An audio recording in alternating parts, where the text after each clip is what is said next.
Halo pemirsa UGTV, saya Khairunisa Sabira. Dan saya Amalia Kuswinet. Salam jumpa di Info Kampus episode ke-452.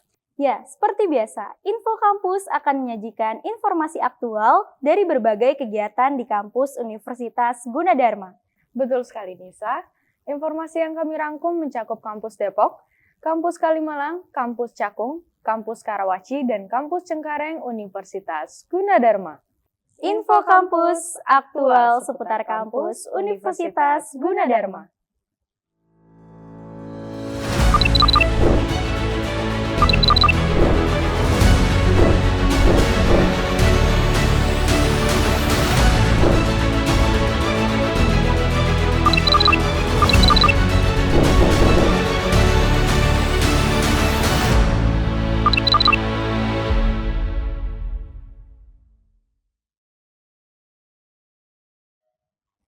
Pemirsa UGTV, pada 30 Desember 2024, Universitas Gunadarma menyelenggarakan sidang terbuka promosi Doktor Teknologi Informasi dengan Promovenda Viv Tatianti Hendajani Eskom MM. Sidang terbuka ini diselenggarakan di Auditorium Kampus F8 Universitas Gunadarma. Dalam sidang terbuka tersebut, Promovenda Viv Tatianti Hendajan berhasil mempertahankan disertasinya mengenai pembentukan model deteksi relief Candi Borobudur dengan Deep Learning. Seperti apa jalannya sidang tersebut? Berikut liputannya. Pada Senin, 30 Desember 2024, Universitas Gunadarma menyelenggarakan sidang terbuka promosi Doktor Teknologi Informasi dengan Promovenda yakni Viv Tatianti Hendajani Eskom MM yang dilaksanakan secara langsung di Auditorium Kampus F8 Universitas Gunadarma. Dalam sidang disertasinya, Promovenda Viv Tatianti Hendajani mengangkat judul dengan pembentukan model deteksi relief Candi Borobudur dengan Deep Learning. Promovenda Viv Tatianti Hendajani dibimbing dengan promotor Profesor Dr. Sarifudin Madenda SSI DEA dan kopromotor yakni Dr. Sani Arif Sudiro Eskom MM bersama dengan Prihandoko Eskom MIT PhD. Dalam sidang terbuka promosi Doktor Teknologi Informasi, Promovenda Viv Tatianti Hendajani diuji oleh beberapa penguji luar dan dalam karena telah berhasil menjelaskan dan mempertahankan hasil penelitiannya dalam meneliti bagaimana pembentukan model deteksi relief Candi Borobudur dengan Deep Learning. Latar belakang penelitian saya ialah pada saat saya mengunjungi Borobudur itu istilahnya saya nggak ngerti apa-apa tentang relief. Yang saya paham cuman ya saya sangat terkesan sekali dengan bangunan Candi Borobudur. Tapi ternyata di dalam masing-masing relief itu banyak informasi, cerita, narasi tentang kehidupan gitu. Sebetulnya kan ini warisan budaya ya yang sebetulnya harusnya dilestarikan gitu. Ya kemudian supaya supaya tidak percuma kita naik ke atas melihat relief, makanya kemudian saya membuat suatu model pengenalan relief. Dan kemudian nanti dikembangkannya bisa digunakan oleh si pariwisata supaya bisa nanti mengerti informasi atau narasi cerita tentang relief tersebut gitu. Oke, baik. Nah untuk hasilnya sendiri itu tadi mungkin dijelaskan mengenai aplikasinya boleh? Hasilnya memang belum sampai ke informasi cerita, tapi sudah ke tahap pengelompokan jenis cerita. Jadi mendeteksi relief itu masuk ke kelompok jenis cerita yang apa. Dia ada 5 kelompok jenis cerita yang saya lakukan, baru 3 karena bukan keterbatasan ya. Data sumbernya itu masih ya masuk keterbatasan, masih kurang gitu. Masih kurang karena sumber datanya bukan data primer tapi data sekunder. Karena itu juga mempengaruhi hasil dari model deteksi relief Candi Borobudur. seperti itu. Oke, baik. Untuk pengembangannya sendiri kan seperti apa? Pengembangannya yang jelas akan dilanjutkan ke 5 kelompok jenis cerita yang nanti mudah-mudahan dituangkan dalam suatu jurnal ilmiah atau seminar. Kemudian mungkin penerapannya di pembuatan aplikasi ya, supaya nanti bisa berguna bagi wisatawan yang berkunjung ke sana. Promovenda Fiftatiyanti Hendajani mempresentasikan hasil penelitian disertasinya dengan sangat baik. Promotor dari Promovenda menyampaikan bentuk apresiasinya atas usaha Promovenda untuk menyelesaikan disertasinya. Meskipun disibukkan dengan berbagai kesibukan maupun kegiatan kampus, Promovenda Fiftatiyanti Hendajani tetap mengerjakan disertasinya dengan baik dan penuh semangat. Iya, saya rasa seperti juga proses disertasi yang lain ya. Ini tantangan yang paling besar adalah menjaga motivasi dan ritme untuk tetap konsisten, mendetailkan apa yang menjadi permasalahan. Terus ketika dapetin solusi, biasanya tuh begitu. Oh ini mentok, ini nggak bisa, oh data ini kurang. Nah, itu selalu terjadi dan pada Mbak Fifta ini juga hal itu terjadi, tapi semangat beliau luar biasa, terus konsisten gitu ya, punya stamina tinggi untuk maju terus. Oke, baik. Nah, untuk hasilnya dan pengembangan penelitiannya akan seperti apa, Bapak? Model yang dibangun ini menarik karena bisa membantu wisatawan ketika mereka datang ke Borobudur. Biasanya kan orang melihat cuma relief ini, oh ini begini, tapi nggak tahu apa makna yang ada di balik itu. Nah, Fifta ini membuat aplikasi yang bisa digunakan oleh wisatawan mendeteksi ini nih kaitannya cerita tentang apa sih gitu. Ada 7 atau 8 kisah cerita dari konstruksi relief yang ada di Borobudur itu. Dan itu sangat impresif. Saya pikir bisa meningkatkan wisatawan di Indonesia khususnya yang ke Borobudur. Dan ini pengembangan kedepannya bisa di-cloning untuk candi-candi yang lain atau objek wisata yang lain. Promovenda Fiftatiyanti Hendajani juga turut didampingi oleh keluarganya yang mendukung dengan sepenuh hati. Sang suami yang hadir, Oki Wisnuwardana, menyampaikan apresiasinya terhadap Promovenda yang telah berhasil melewati kesulitan selama proses pengerjaan disertasinya untuk bisa lulus dengan baik.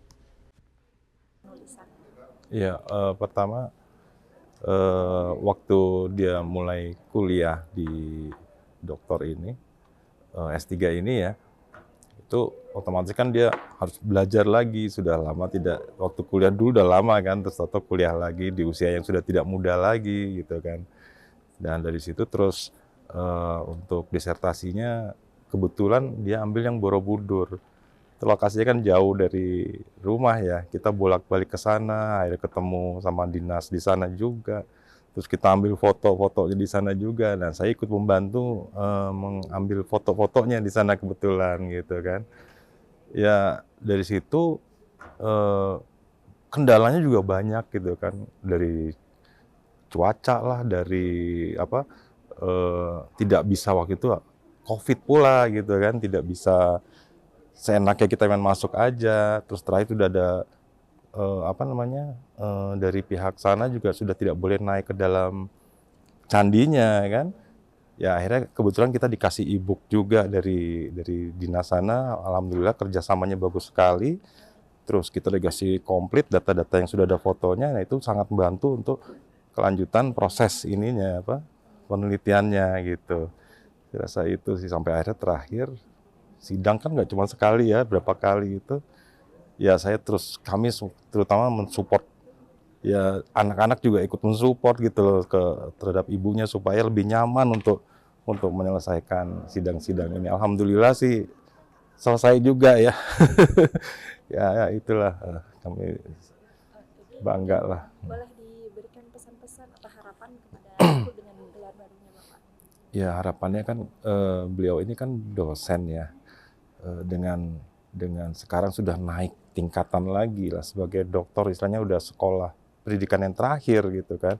Saya harap ya seperti yang tadi diberitakan di situ, lebih bijaksana, lebih apa ya istilahnya, lebih mumpuni lagi dengan ilmunya, dan terus terus pengabdian untuk mahasiswa-mahasiswanya nanti gitu kan, supaya bisa menciptakan mahasiswa yang terbaik lah, gitu saya rasa itu. Setelah sidang disertasi terbuka Promovenda Fiftatianti Hendajani selesai dilaksanakan, Promovenda mendapatkan apresiasi sebagai tanda bangga dengan berhasilnya sidang disertasi Promovenda. Kemudian Promovenda melakukan sesi foto bersama dengan keluarga dan penguji yang turut hadir. Rasa bahagia serta bangga yang dirasakan oleh Promovenda Fiftatianti Hendajani turut ikut dirasakan oleh sekitarnya. Demikian laporan yang dapat saya sampaikan. Saya Revalia beserta tim Info Kampus yang bertugas kembali ke studio. Baik pemirsa, Info Kampus akan segera kembali dengan info lainnya setelah pesan-pesan berikut ini.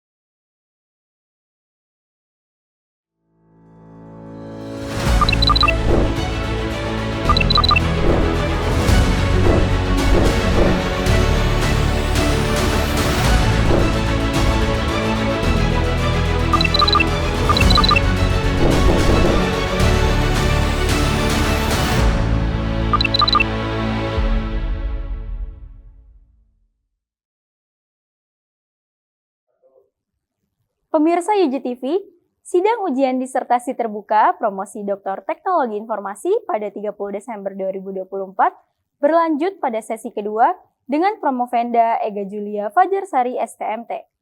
Sidang ini diselenggarakan di Auditorium Kampus F8 Universitas Gunadarma. Dalam sidang tersebut, Promovenda Ega Julia Fajarsari berhasil mempertahankan disertasinya mengenai pengembangan algoritma deteksi tepi untuk memprediksi potensi kelongsoran berbasis HED. Seperti apa jalannya sidang tersebut? Berikut liputannya. Pada hari Senin 30 Desember 2024, Universitas Gunadarma menyelenggarakan kegiatan sidang ujian disertasi terbuka promosi Doktor Teknologi Informasi dengan Promovenda Ega Julia Fajarsari STMT. Acara tersebut diselenggarakan di Auditorium Kampus F8 Universitas Gunadarma serta disiarkan melalui TV digital kanal UJ-TV atau bisa live streaming melalui ujtv.co.id. Kegiatan diawali dengan pembukaan sidang yang disampaikan oleh Profesor Dr. Eri Prasetyo Wibowo, SSI, MMSI, selaku penguji dalam. Acara dilanjutkan dengan pemaparan disertasi yang disampaikan oleh Promovenda dengan judul disertasi, pengembangan algoritma Holistically Nested HD Detection untuk identifikasi potensi kelongsoran berbasis Convolutional Neural Network, dengan promotor Profesor Dr. Ing Adang Suhendra SSI, Eskom MSC, dan co-promotor Dr. Sri Wulandari STMT, serta Dr. Sigit Widianto STM MSI, MSC MIKOM. Disertasi ini membahas terkait pengembangan model untuk deteksi potensi kelongsoran secara real-time yang dirancang dengan memanfaatkan citra lereng sebagai data utama. Model yang dirancang oleh Promovenda akan memungkinkan analisis kondisi lereng dilakukan secara cepat dan presisi.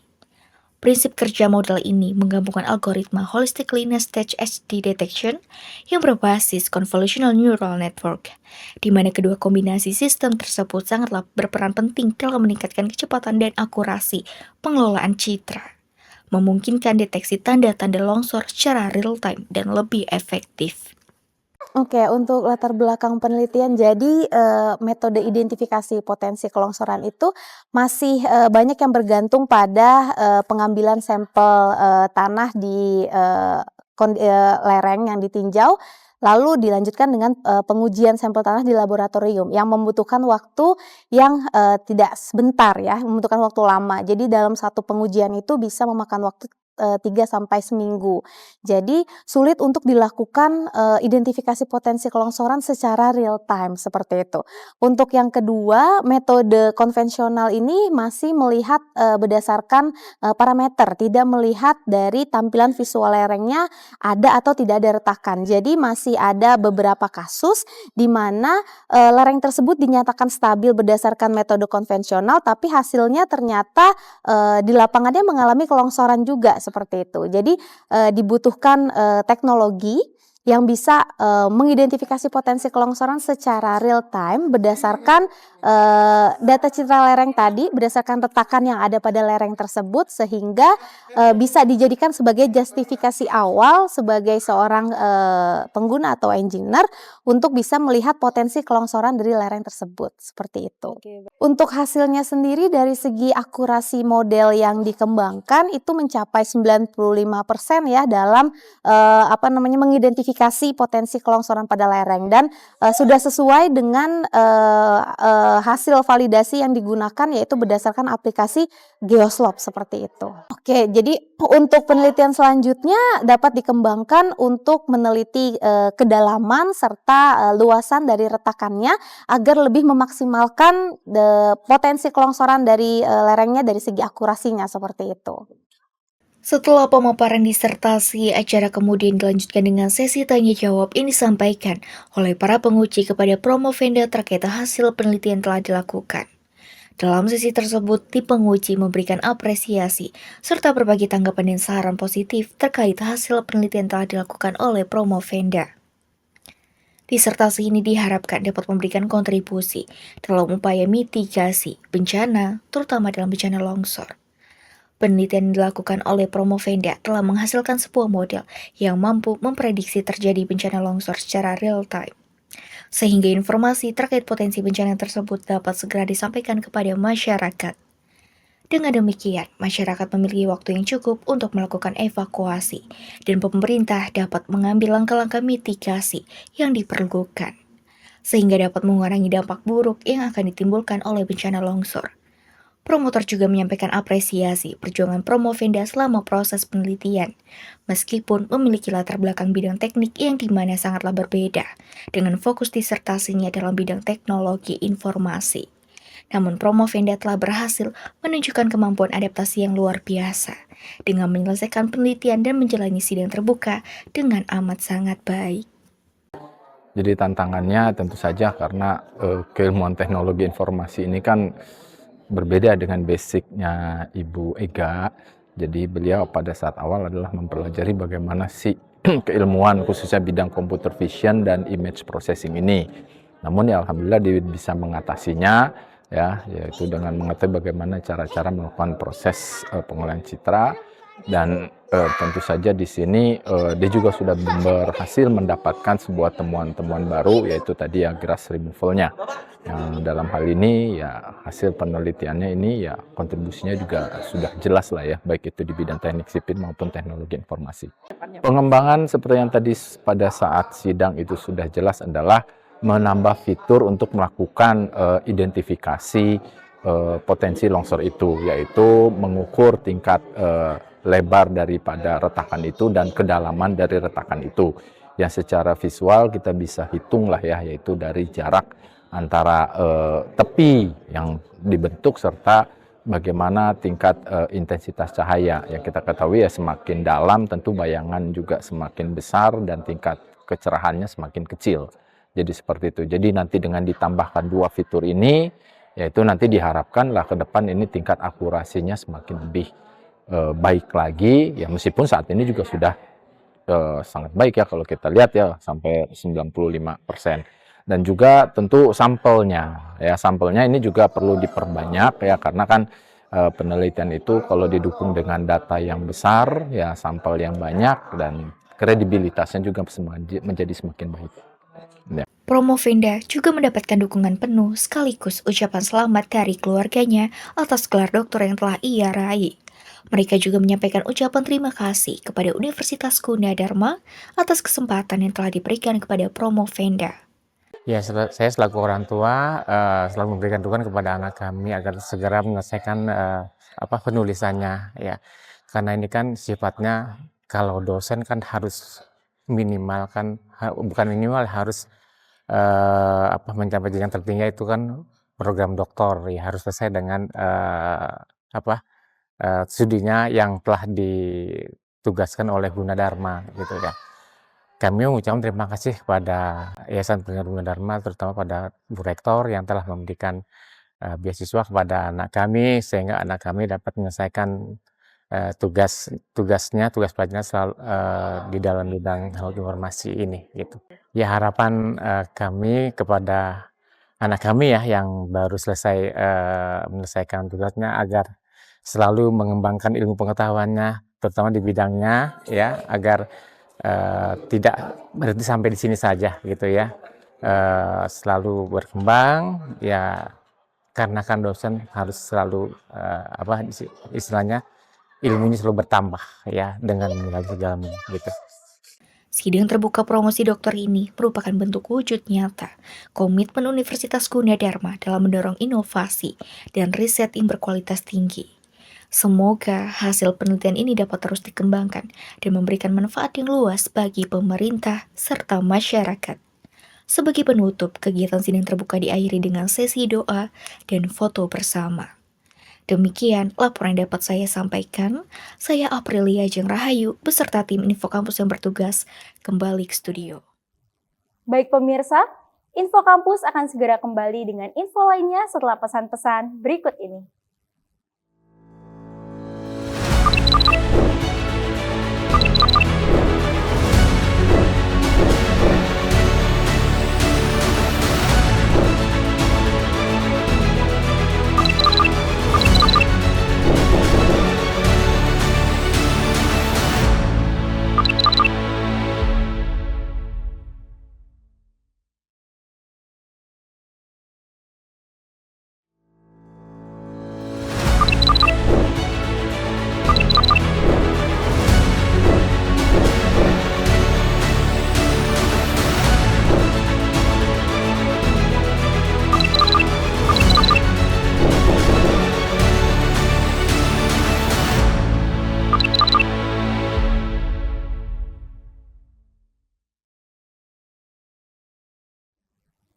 Baik pemirsa, Info Kampus akan segera kembali dengan segmen Yujini Hao, segmen yang berisi informasi sosial budaya yang dikemas dalam bahasa Mandarin.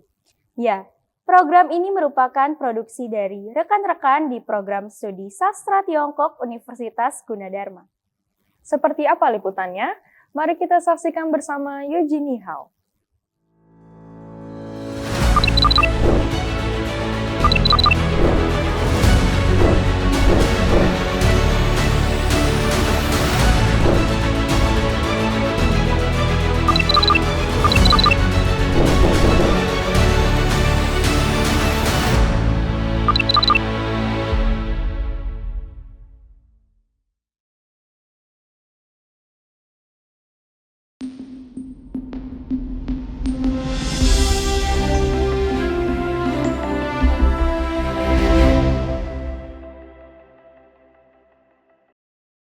Pemirsa UGTV, senang sekali saya Adinda Septiana Dan saya Deliana Putri dapat berjumpa dalam program Yujini Hao episode 125 yang akan membahas seputar bahasa dan budaya Tiongkok.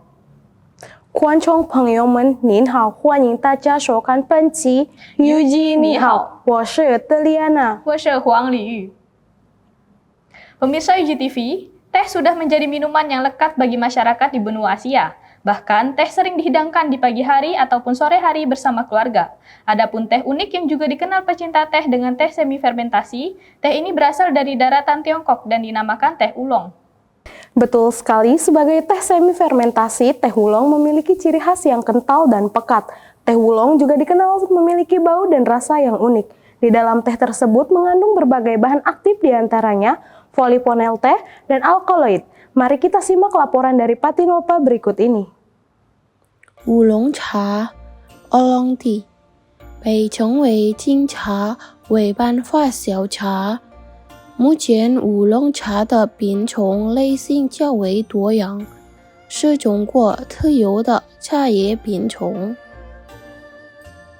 乌龙茶也是中国传统的6大茶叶类型之一。作为一种半发酵茶叶，乌龙茶在品质特征上外形粗壮精简，色泽无和油润为主。乌龙茶有着天然的花果香味和绿叶红边的特征，有兼具绿茶的清香和红茶醇厚的滋味，使得乌龙茶区别于其他茶类。乌龙茶有着独特的风格特点，茶叶整体滋味浓醇，并且包含茶多酚、生物碱和茶氨酸等多种活性生物，能够有效抗氧化、抗癌等等。因此，乌龙茶凭借其独特的口感以及良好的功效特性，深受大众青睐。从乌龙茶的发展历史看，该茶起源于北宋时期，可能发源于福建建瓯地区的凤凰山。宋真宗时期风靡天下。最初乌龙茶制作时，将采摘的茶叶尽享有的挤压，使茶叶的原材料出现了红变现象。再经过茶叶细胞内的多酚氧化酶氧化，使得茶叶边缘出现红色与褐色，出现茶叶的半发酵现象。该茶叶也因此得名乌龙茶。进入21世纪之后，乌龙茶的消费量飞速提升，乌龙茶的种植范围也进一步扩大，不再局限于闽粤、台湾三省、四川、湖南和安徽等南方主要省份，也陆续开始乌龙茶生产。这是凤凰水县产于广东诏安凤凰乡的条形乌龙茶，分淡中、浪寨、水仙3个级别，有天然花香、蜜韵，滋味浓、醇、爽、甘、奶冲爆，直销广东、港澳地区，外销日本、东南亚、美国。凤凰水仙享有性美、死醉、香郁、微甘、治愈。茶条配搭，实质呈现于皮色，有润有光。茶汤橙黄精致，味醇爽口回甘，香味自酒奶爆。这是台湾多有的名茶投放美人，又名凤凰茶，又因其茶叶包好显著，又名为白毫乌龙茶。东方美人茶叶外观颇显美感，叶身呈白、绿、黄、红和五色相间，鲜艳可爱。茶汤会是正较深的琥珀色，尝起来浓厚柑橘，并带有蔬果香和蜂蜜芬芳。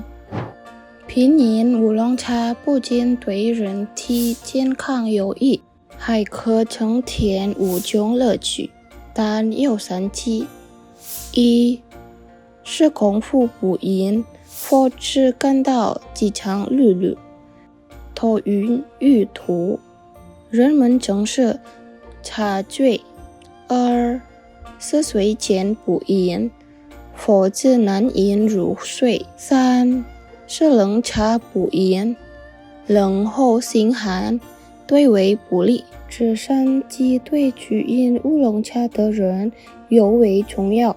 因为乌龙茶所含较多酚及咖啡碱，较其他茶多。原来乌龙茶具有独特的特点和红感，融合了绿茶的香气和红茶的柔和口感。除了其独特的口味外，乌龙茶还具有抗氧化、抗癌等多重保健功效。Ternyata teh oolong memiliki karakteristik dan rasa yang unik, memadukan aroma teh hijau dengan lembutnya rasa teh hitam. Selain cita rasa yang unik, teh oolong memiliki berbagai manfaat kesehatan seperti antioksidan dan anti kanker. Betul sekali, setelah memasuki abad ke-21, popularitas teh oolong meningkat pesat. Berbagai daerah di Tiongkok mulai memproduksi teh oolong. Ada berbagai varian teh oolong yang bisa dinikmati. Teh oolong dengan aroma bunga, buah-buahan, serta rasa madu yang manis.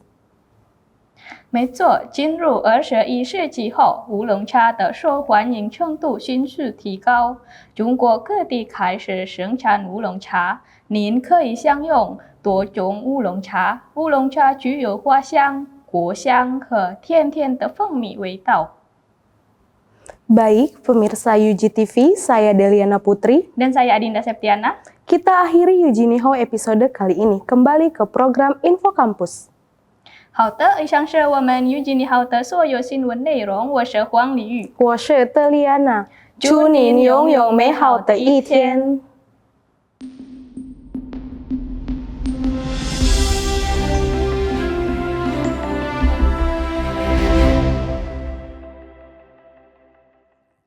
Baik pemirsa, berakhir sudah Info Kampus untuk episode ke-452.